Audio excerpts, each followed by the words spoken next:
Check. Cool.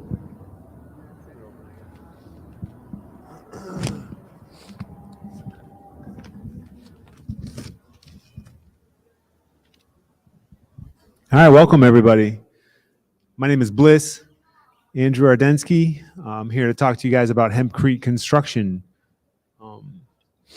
So a little bit about myself first is I come from a family of builders. My great-grandfather and grandfather were both carpenters, and I grew up in a household with 4 generations, my great-grandparents, grandparents, and my family.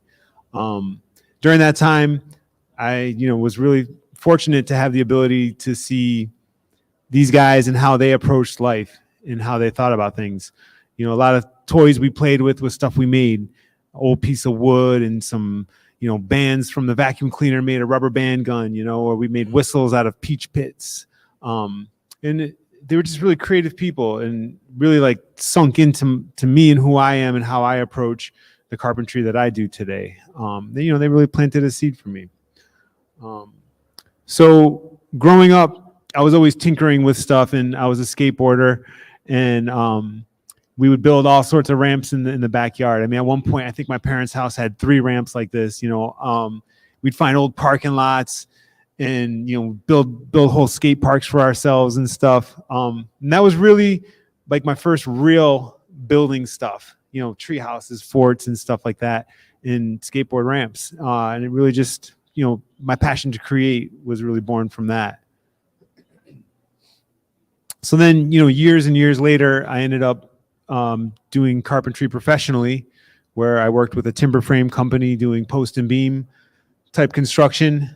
And man, what an education. These guys, we did everything from framing to siding to roofing. And a lot of the stuff was very, very custom because we would be doing repairs in antique houses and stuff like that. And actually, this is an example of something I did last summer on an antique house. The fencing had to be matched to the original, work. The, balusters, we had to copy that design and figure out how we were going to do that. There's a lot of that stuff. If it's not off the shelf, guys don't want to do it. But there's a lot of that stuff that there are places for this type of work. And, really, I'm looking for the artistic, creative stuff. And I really love to be able to fabricate something new to replicate what they did in the old days. Very, very cool.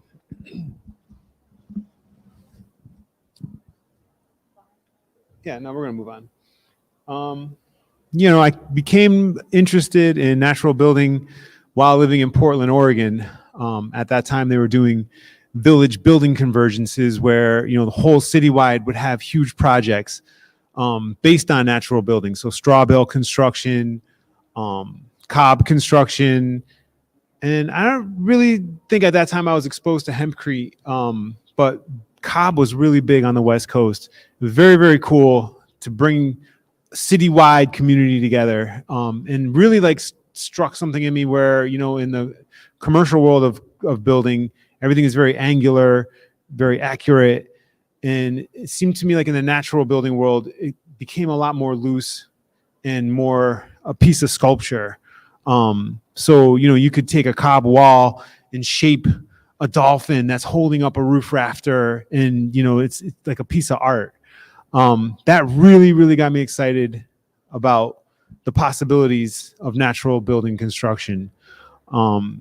Years and years and years later, actually during the pandemic, so about 4 years ago from now, I got an opportunity to fly out to California and take a workshop on hempcrete construction.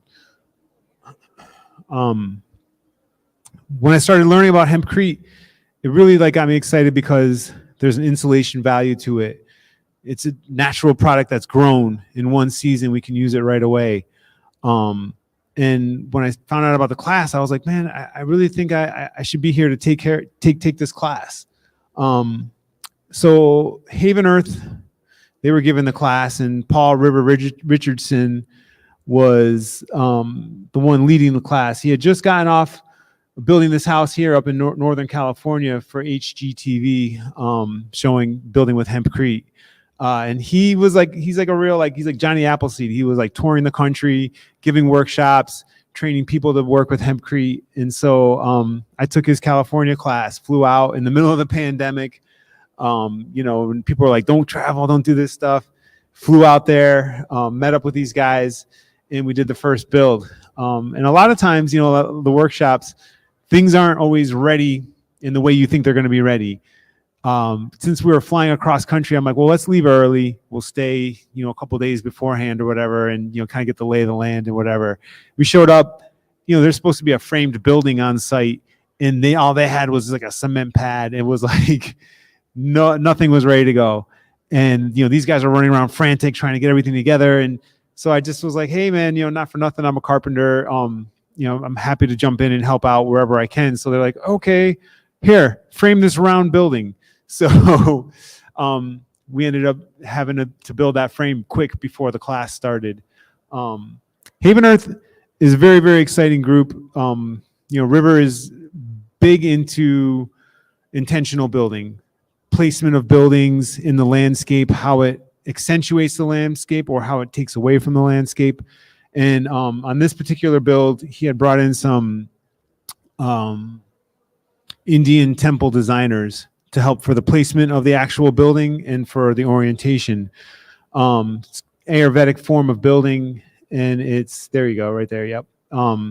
It has to do with energetics, ley lines, and pinpoint accuracy. They were using multiple compasses to locate the building where it sits on that pad. And it's really funny, actually. At the time, we'd put a lot of work and time into orientating, getting things ready, and it's on this certain PowerPoint on the land. When I snapped that line for the building, legit, a tree came down at the exact moment. It wasn't even like, oh wow, this is a neat coincidence. It was like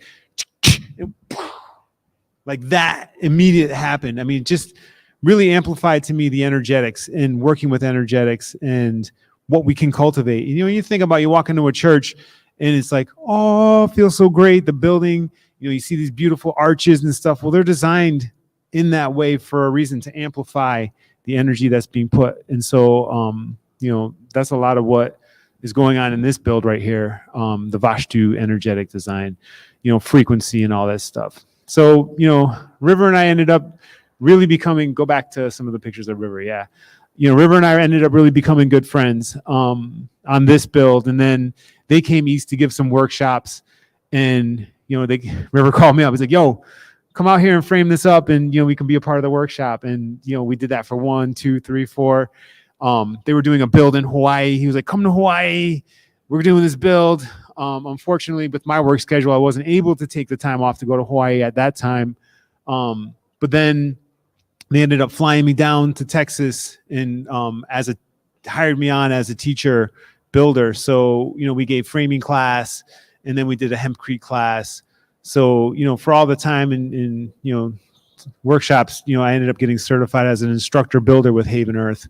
And actually just recently they acquired land in Tennessee that they're going to be building a community on. So all Hempcrete buildings, and really their whole vision for the community is self-sustaining, gardens, livestock, and they're going to be producing the food for the people that are living here, and then also potentially producing more food that they can take out to farmers markets and create economy for this. So their vision is huge. Not only healthy hemp homes, but also a community that supports itself, that can, you move in, but you're doing stuff here for your liberty. It's very exciting what they're doing. Yeah, this was a workshop build we did in Texas. They wanted to do a tiny house, put it on wheels. So, the cool thing about this building is we did like a hybrid. It's not all Hempcrete. There's 2 walls. This facing wall and the adjacent facing wall are Hempcrete. The eave ends have hemp wool. So hemp wool is like a almost like rock wool or a regular fiberglass insulation spun from the fibers of hemp. So where fiberglass can be very, toxic to the installers. This stuff, yeah, oh, it, right, exactly. You're scratching, it's crazy. Breathing it in, I can't tell you how many times if I didn't have a mask on, you're putting this stuff in and you're getting sick. Like the next day, I'd be like, oh, I got the worst cold from this stuff. It's just nasty stuff. The hemp wool, I mean, you can like lay on it. It doesn't give you the same dust that the fiberglass does. So yeah, there you go. Moving right in. So we're talking about, you know, the badness of insulation and how it affects us. Well, you know, there's a lot of stuff in our homes that potentially can make us not feel good.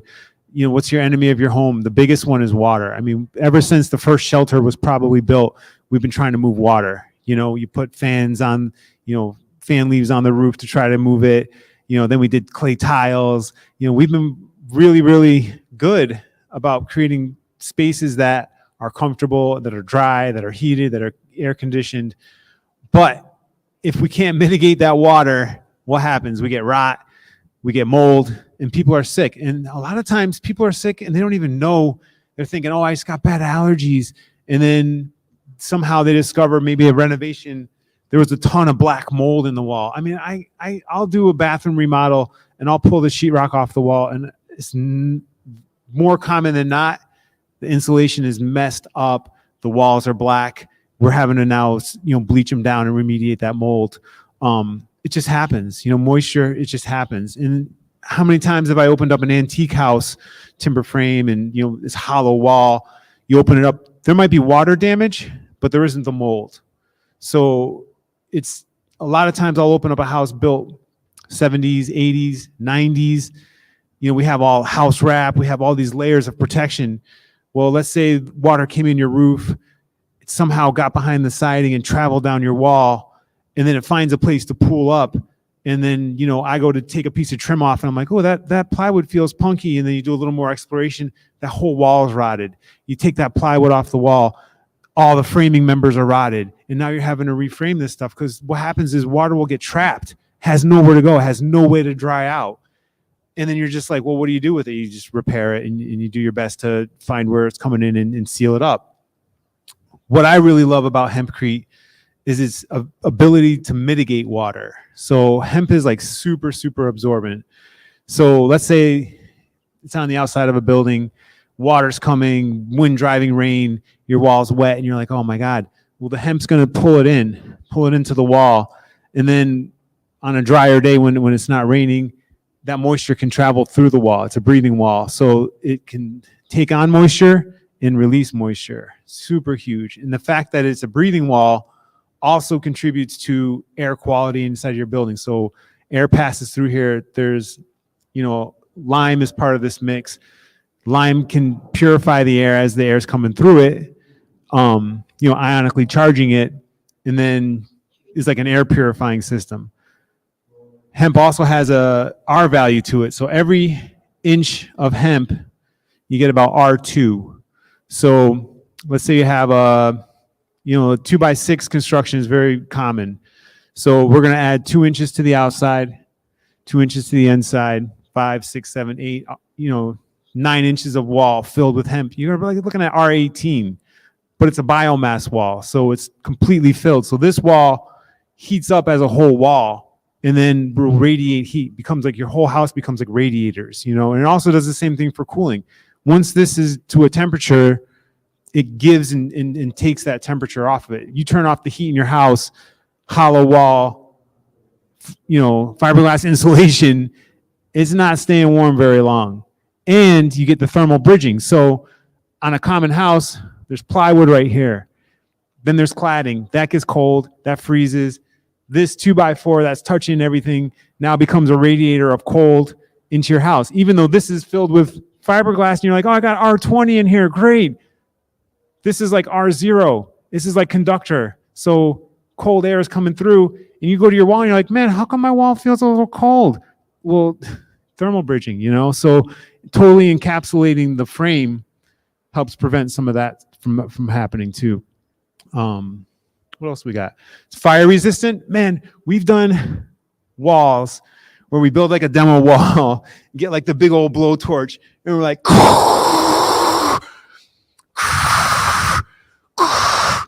and you walk away, like there's like a black mark, and you can put your hand on it, and it's not even hot. You brush it away, and it hasn't burned through. You cannot get it to burn because of the amount of lime that's in there. So fire resistant. Mold resistant because of the amount of lime in there, doesn't want to grow on it. Pest resistant, they don't want to eat this stuff. It's hard. If you feel this, it's pretty hard. Not quite a masonry wall. Not structural like a masonry wall. So we're still building a structural frame wall, more the insulation, inside cladding, outside cladding, insulation layer. And like I was just saying before about the thermal mass, it heats up, holds heat, and then gives heat throughout the day, so you're not burning as much. A lot of houses we're building nowadays, we're trying to build them tighter and tighter and tighter and really control everything with the HVAC systems, how the air moves through the buildings. And we're trying to make things tighter because we want to be burning less fuel to heat the building, and then the building will stay warmer. So big trends right now in the building business are double frame walls. So you might do a 2x4 wall, 4 inches of space, and then another 2x4. So now you've mitigated some of that thermal bridging because you've added an airspace. It's a tighter building. Problem is, though, same thing as I was talking about before. If water does somehow get into this, it has nowhere to go. This is in effect. People are trying to become carbon neutral. So what they're trying to say is, what it costs to build this building and produce all the materials over the life of this building, you're going to burn less fossil fuels, so you're not making a bigger carbon, you're not burning up all this carbon dioxide in the air or contributing to all that.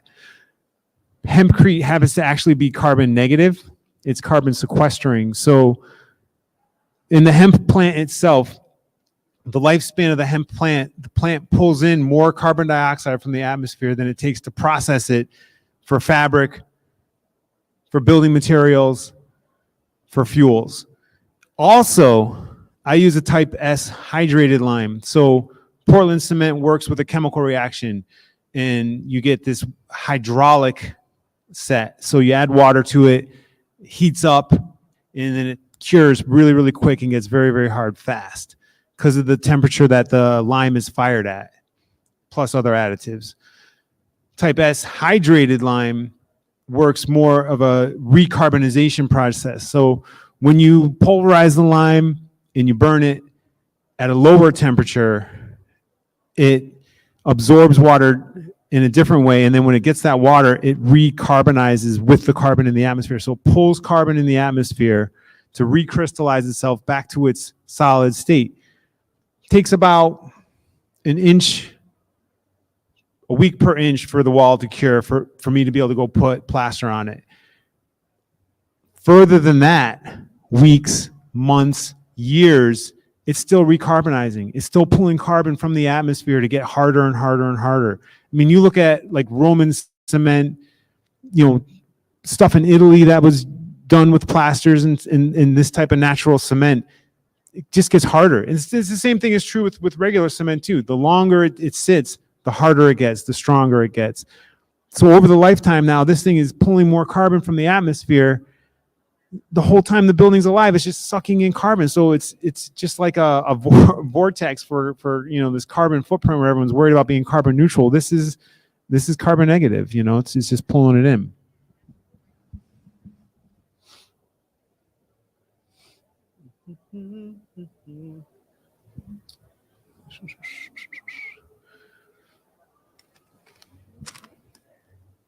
Yeah, let me talk about the recipe. So, hemp is pretty low tech. We have hemp hurd, which is the woody center of the hemp plant. So the hemp plant is grown industrially, very, very close together, similar to how they plant bamboo. Very, very, very close. So when you grow, the plant for THC, cannabis, or even, CBD, you want a bush. You want this thing to open up and be a bush and have lots of bud points. That's the whole point of it. So you get these like little branches. When it's grown for industrial, we want one long stalk, as big as we can get it, as tall as it can grow.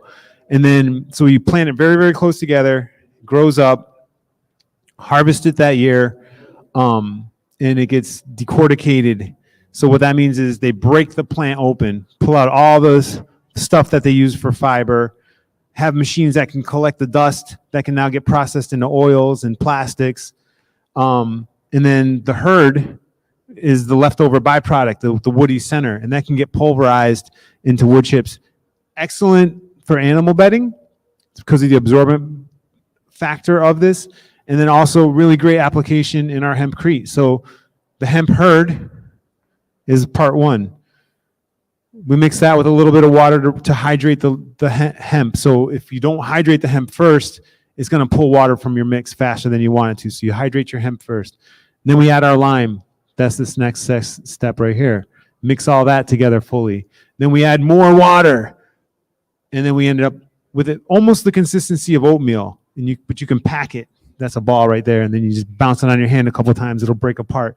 And then what I end up doing is doing a structural frame wall. What do you got on the next slide? Oh, mixing? Yeah. All right. So, yeah, I'll talk about mixing real quick since we got that on the slide. So a tumbling mixer, drum mixer, no good for hempcrete. It's too thick. It's too heavy. You're not going to get it fully incorporated with the lime into the hemp hurd.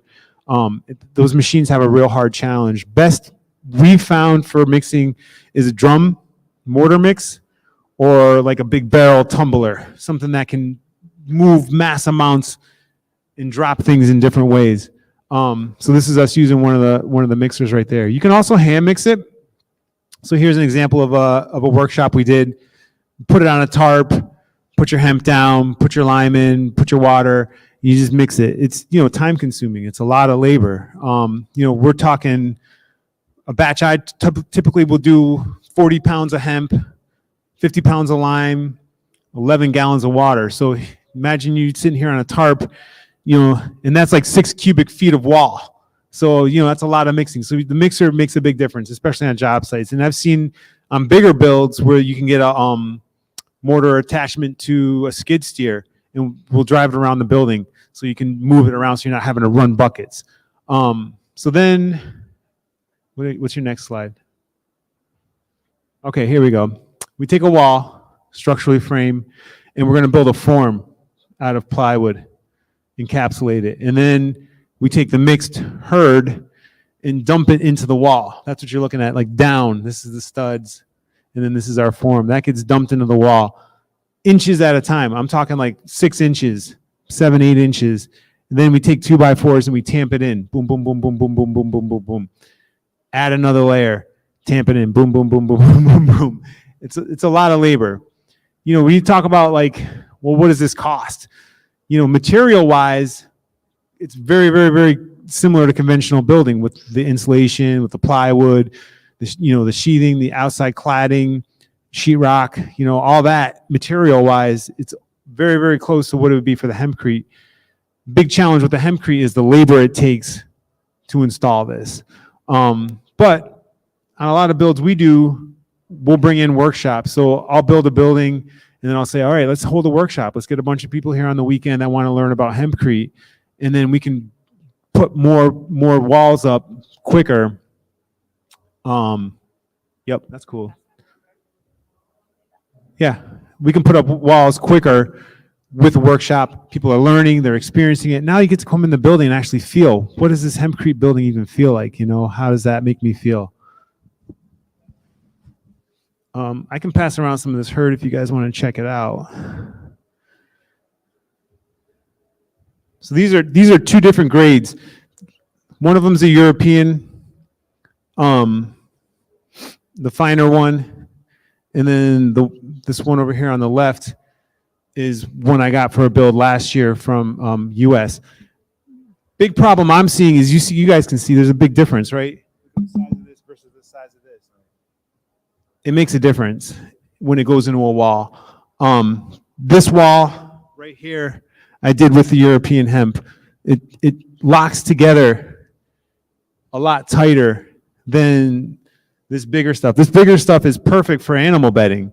And that's what these dudes who I got this hemp from, that's a lot of their business. I called them, I talked to them about it. I said on the bill, I said, look, this stuff worked out. Didn't go as great as I wanted it to go because of the size of your herd. And she was like, yeah, we're going to be installing a grading process so we can separate building from animal bedding.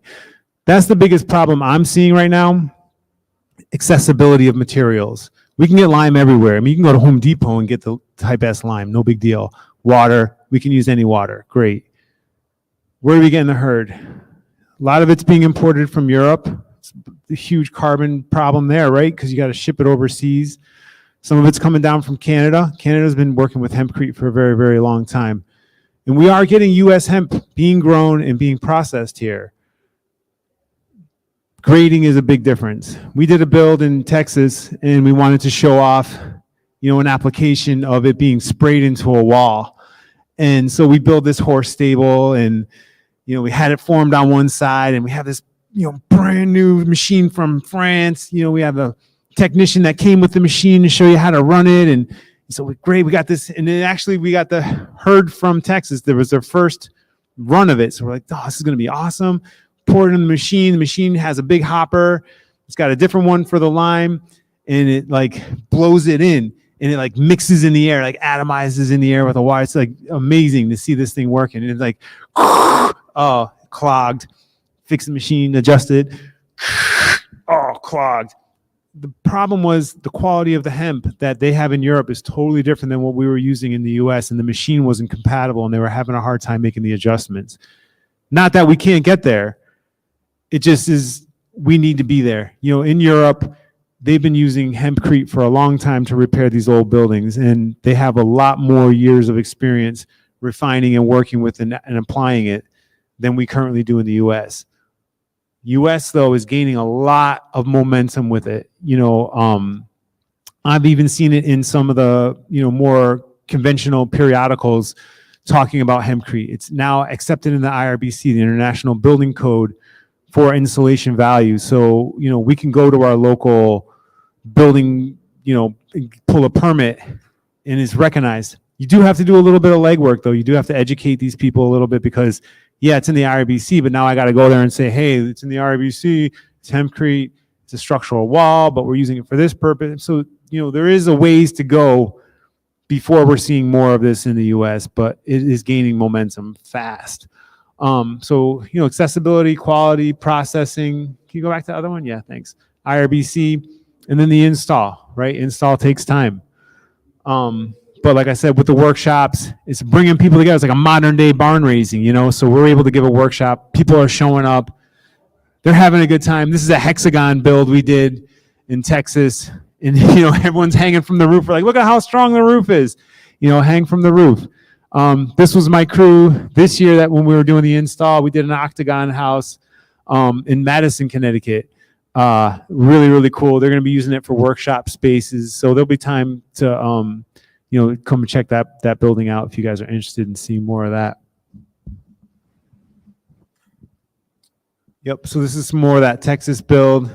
Just the community vibes. You see people are having fun. This was the class we did, full building class. So they learned framing, they learned hemping.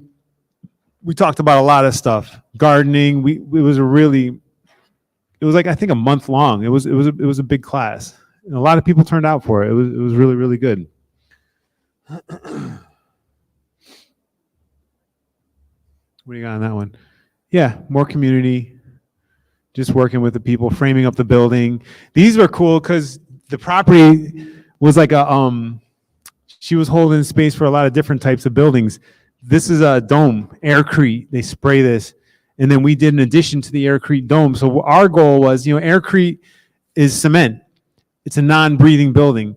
So our idea was to try to create a lung for this building. So we put up the Hempcrete hexagon hempel and broke a passage through the wall so that now that hopefully the hexagon hempel is working as an air purifier. It's kind of a test we were doing for that Aircrete dome.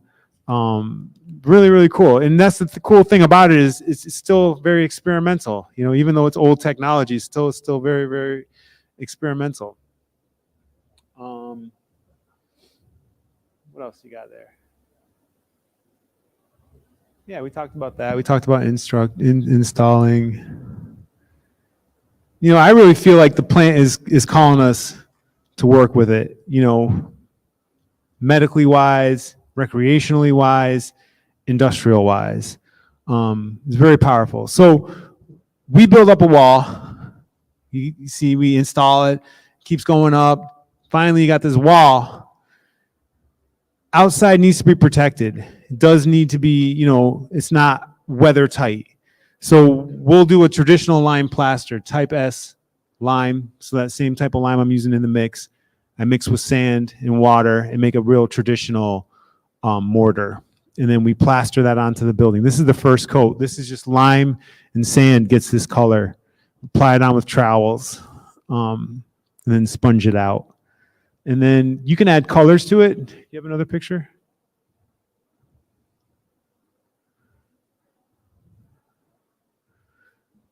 What do you got?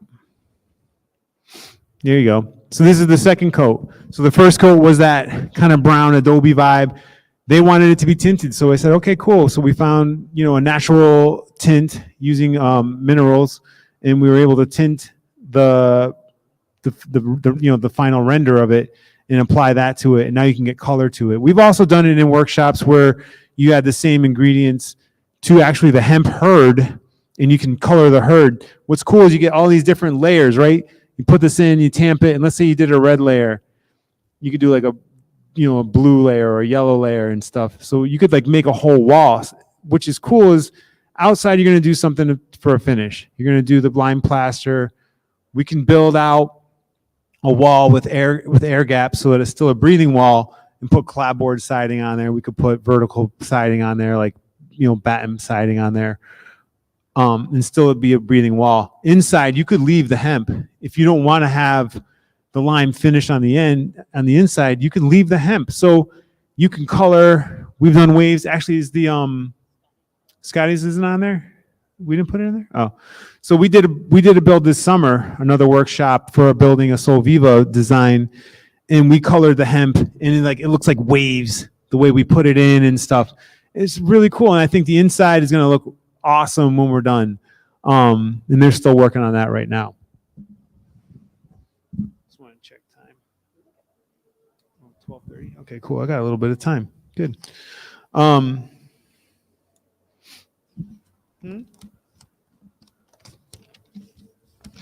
Yeah, so this is the Madison build. And, we did like a timber frame style roof. We did scissor truss. And then, reverse bird's mouth. We had to custom make the octagon ring to hold the rafters. And we did a pyramid skylight in this building. It's a fun building to be in. It's very, very tall. It's all based on 8s. So it's an octagon, 8 sides.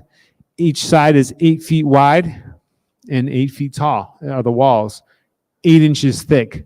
It's the number for infinity, 8, 8, 8, 8, 8, 8.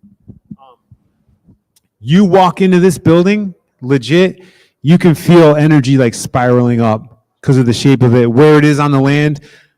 I didn't pick the location, but we were working with an existing yurt platform. Prior to us getting there to do our build, when they put the yurt, they had someone come and kind of douse out on the land a PowerPoint. So when we situated our building, though, where the entrance was, we found the cardinal points. And even when we did the skylight, we worked it with the cardinal points too to help activate some of that energy. You walk in there, it's not a place for rest, it's a place for activation. You can feel it. It's just like boom, boom, it brings you up. And I really believe, everything is a frequency. Everything is a vibration, right? So we're all just fractals bouncing off itself. And, we recognize it as a table, and it pushes against our hand as we push on it, and it creates, something that we think that we, feel is solid. Hemp plant has a certain vibrational frequency. Now you encapsulate that in lime, which is derived from quartz. As this thing recarbonizes and turns back into its crystalline, state, the hemp is vibrating inside this wall. It becomes like a generator in a sort of way, energetic generator. It's not something I can really put into words, but when you walk into a hemp building, you can really, really feel it. You can really, really feel it. And this is some ideas of stuff I do on my job sites. I'm a carpenter. Hempcrete is something I do, not my everyday thing. So I'm building decks. I'm doing remodels. This is a footing that's underneath a set of stairs. Nobody ever sees this. Happiness, peace, love, and Om. But it's under the stairs. Every time these people walk up and down those stairs, hopefully they're feeling good. You never know. This is a footing for a deck. love your neighbor. I do that stuff all the time. And then it's funny because like I'll take a picture of it, I'll put it on my Facebook page. I think it's funny, it's entertaining to me, inside of a wall, and then I bury the wall and nobody sees it until the next carpenter comes to work on it. People started asking me when they call me on the phone, they're like, hey, I saw that you're going to be, I saw that you write all these things in people's walls. What are you going to write in our wall? Like people want to know, like they like want it in there. Like I've put rocks, I put in crystals in there. In the build we did in Madison, we put organite. I don't know if you know what organite is. We put organite in the walls and all different sorts of crystals in the walls. And we held ceremony and charged these walls with that energy, activated the building even more. I mean, it's really like what we put into it is what we can gain from it. And, that's a big thing about the intentional building is, we can get houses that are prefabbed. They come on your site and they drop them down. I've put up a couple of those houses. The energy in them is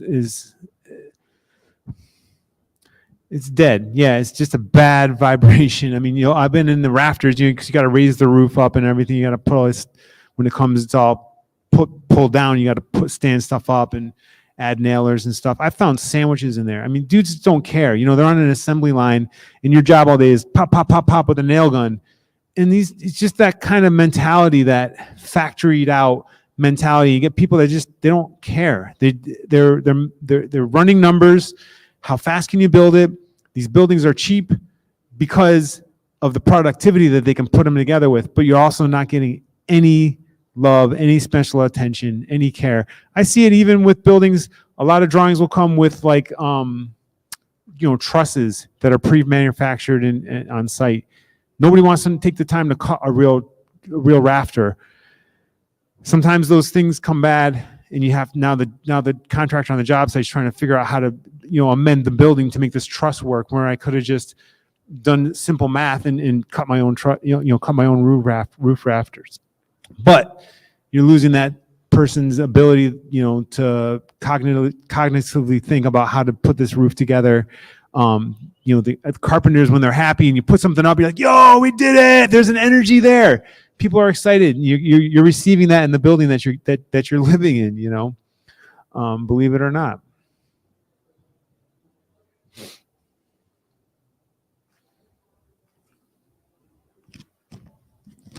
So I don't know. I mean, where do I see myself?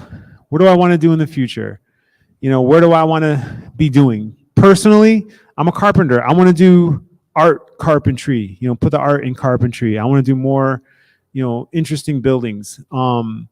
So I'm going to actually be going down to Haven Earth on their new property. They're getting ready to build a village. I mean, they're pouring foundations right now. They put up a bunch of yurts for people to stay when they're taking classes. But the first building is going to be an Ayurvedic temple that, they had the temple masters come, plot out where it's going to be on the land. They invited me to come down and build that building for them. So I can't even tell you how honored I am to be the builder to build the the anchoring energy temple for Haven Earth. That's coming up this spring. Yeah. So right, what's going to happen at Haven Earth is they're doing a whole hemp village, Hempcrete village, multiple different houses from like 800 square feet to like 2,000 square feet.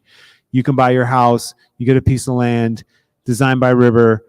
They're going to have a crew, they build it, and they're going to be giving workshops too. So it's a building school. So during the workshops, that's where they're going to be doing the Hempcrete installation. And like I said before, it's a community that they're going to be growing their own food, having the livestock to feed the community. So it's a self-working community. So I see myself there, doing some of the specialty builds. We have a dragon shed. It's pretty actually hilarious. I designed this timber frame building, kind of Japanese pagoda style. There you go. We framed it up this winter. Perfect timing. But this was a design we did a while ago. I've been wanting to do these small timber frame buildings. This is 12 by 16 feet. So shed size, in our town, it's about as big as you can go before you need a building permit. And I dropped it on sleepers, on crushed stone, 3/4 inch process. It's not on a foundation. So it's still considered a shed. Did a timber frame, full real timber frame. It's got real wood joinery. It's all pegged to hold it together.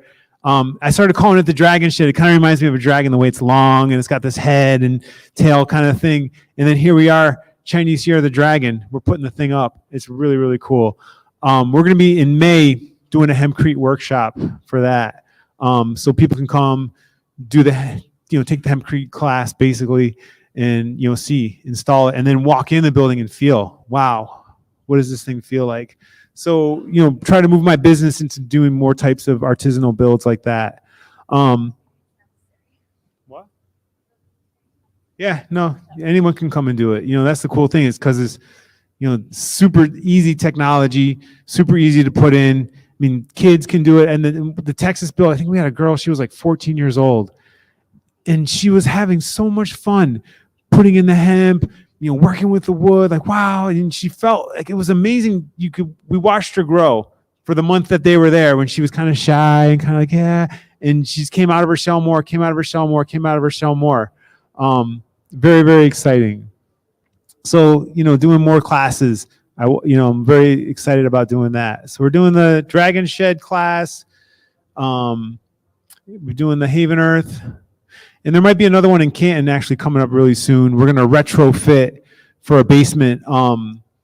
He's got a stone foundation, old school style, and he wants to do a hempcrete wall to try to bring some insulation value into that basement without necessarily doing, sheetrock and everything else. So there'll be an opportunity for that too.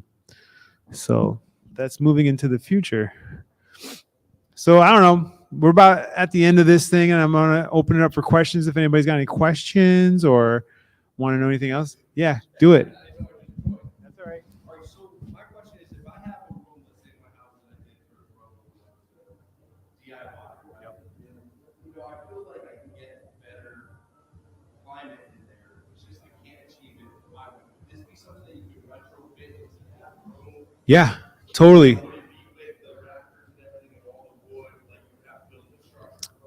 You could, I have not yet done this, but I believe you could take the sheetrock off the wall. You could take the fiberglass insulation out of the wall. Yeah. Like in the basement kind of type thing? Okay, yep. So you have a little bit of framing down there. Yeah. Yeah, totally. Yeah. Totally. Yep. You got the wood, you got the, the stud framing, and then, we would take plywood and, fit it around either side and make a form, and then make the hempcrete and stuff it in there and tamp it in. Yeah. Yes, totally. Right. It's going to take and give and take moisture, right? So, with the humidity from the plants and stuff like that, it can bring in some of that moisture into the wall and release it out, or vice versa. If the room, regulate, if your basement's at 1 pH and your in your room is another one, it's gonna bring that to a medium. The same thing. Yeah. Same thing with the atmosphere outside and inside. It'll do the same thing.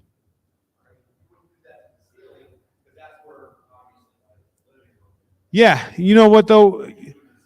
Do it on the walls. You can do it in the ceiling. I mean, actually, one of the Texas builds, we did do hemp all the way around. We did a looser pack on it. It's a little bit of a lighter formula, less water. But for the insulation and the sound deadening, it's very, very good in that respect too. Yeah.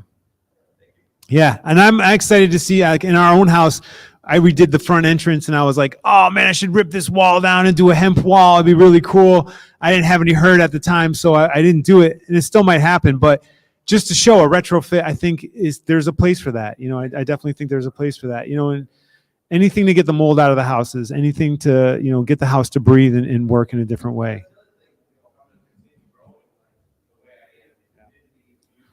Yeah. It builds up.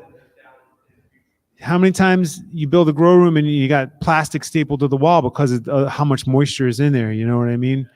So, yeah. Hell yeah. So that's Hempcrete. If you guys want more, we do have a table set up over here at the Burn and Learn on the end. I have an email list set up that if you guys are interested in the May workshop, and then maybe the one we're going to do in the summer, you can sign up on that, and I'm going to be letting people know the timing on that. I do have business cards if people want to talk to me about maybe a build on their property or a retrofit or even some cool carpentry project you might have coming up that you need some help on. Small timber frame building, offsite offices, he sheds, she sheds, all the fun stuff. Yeah. A cold room as far as like, okay, yeah.